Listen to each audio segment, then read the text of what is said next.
ये कहानी मेरे साथ घटी एक सच्ची घटना है। हाल ही में कोरोना वायरस के कारण पूरे भारत भर में लॉकडाउन किया गया था। उसी लॉकडाउन में मेरे साथ यह घटना घटी थी जो अभी मैं आपको बताने जा रहा हूँ। मैं शाम को करीबन 8 बजे अपने घर की छत पर वॉकिंग कर रहा था। तभी कुछ करीबन 5 मिनट बाद छत के दूसरे भाग से किसी के खखड़ाने की आवाज आई। मैं उस साइड देखने के लिए गया कि आखिर आवाज किस चीज की थी, क्योंकि छत पर मेरे अलावा और कोई भी नहीं था। उसी दौरान मेरी नजर चैनल की डिश पर पड़ी, जो छत के दूसरे भाग में थी।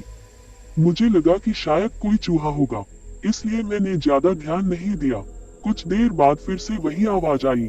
मैं तुरंत वहां जाके देखा तो मैं स्तब्ध हो गया, क्योंकि जो चैनल की डिश पहले जिस जगह पे थी उस जगह से 5 फीट दूरी पर चली गई थी।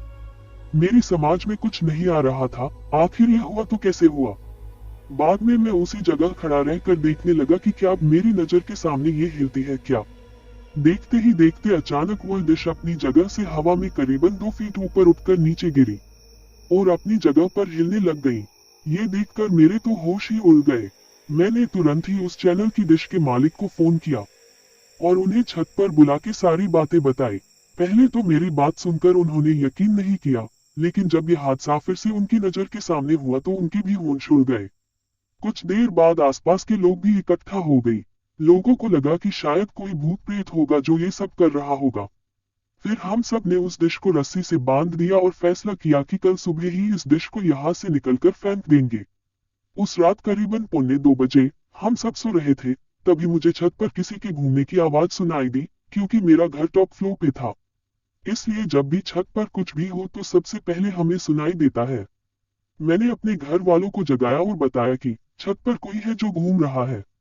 उस रात हम सब हिम्मत करके छत पर गई, ये देखने के लिए कि आखिर ऊपर कौन है।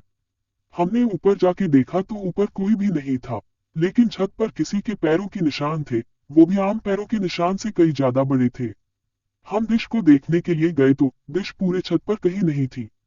हमें लगा कि कोई किसी के उस डिश को फेंक दिया होगा, लेकिन पैरों के निशान ने हम सबको काफी डरा दिया था, क्योंकि आज तक ऐसे निशान हमने पहले कभी नहीं देखे थे। रात काफी होने के कारण हम सब ने मिलकर डिसाइड किया कि अब जो भी करना है वो हम कल सुबह ही करेंगे, और हम अपने अपने घर चले गए। उस रात को मुझे नींद भी नहीं आ रही थी। मेरे मन में केवल यही चल रहा था कि कहीं हमारे छत पर कोई भूत प्रेत का साया तो नहीं है ना। दूसरे दिन सुबह जब हम सभी छत पर देखने के लिए गए तो देखा कि वो डिश जो कल रात छत पर से गायब हो गई थी वह डिश आज उसी जगह पर वापस आ गई थी। तभी सबने डिसाइड किया कि उस डिश को तोड़ के उसे नष्ट कर देंगे, ताकि बाद में कोई परेशानी न हो। जब उस डिश को तोड़ रहे थे तब उसके अंदर से काले काले रंग का कुछ पदार्थ बाहर निकल रहा था जो बहुत ही बुरी बात कर रहा था। उस डिश को तोड़कर उसे एक खुली जगह पर ले जाके उसे जला दिया। तब से लेकर अभी तक अब कई आवाज या किसी के होने का एहसास नहीं हो रहा था। दोस्तों, आपको ये कहानी कैसी लगी प्लीज हमें कमेंट करके जरूर बताएं।